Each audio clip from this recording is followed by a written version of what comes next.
We're getting ready to chop the top on the 29 Dodge. We're measuring the top of the Dodge Brothers to remove about 3 inches out of it. What we did is we measured a 3-inch cut all the way across, all the way around the car, and then we put the tape there so that we can keep our cuts nice and straight and we know that we're cutting in the right place, because if you take too much out of one side or the other, the top will go on crooked.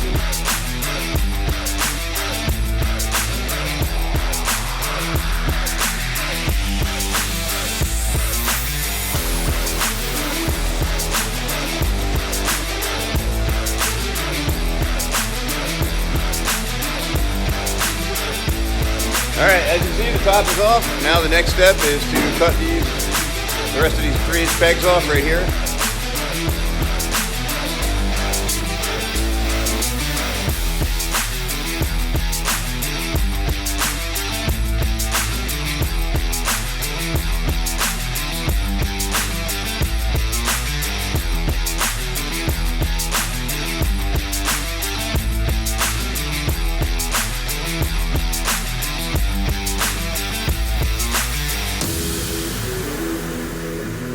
So that's it, guys. She's all chopped. As you can see, the car looks a whole lot cooler like that, much more angry looking and aggressive, all low to the ground like that.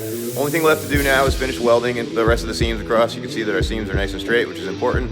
To weld them back, you have to go very slowly. You have to tack it in different spots all around the car. You can't make continuous speed because the heat will actually warp the metal on the car.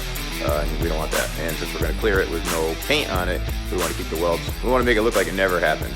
So all I got to do is finish welding, grind the welds down smooth, and then we'll move on to the floor, and then hopefully this car will be on the road shortly. So that's about it for the chop video. Thanks for watching.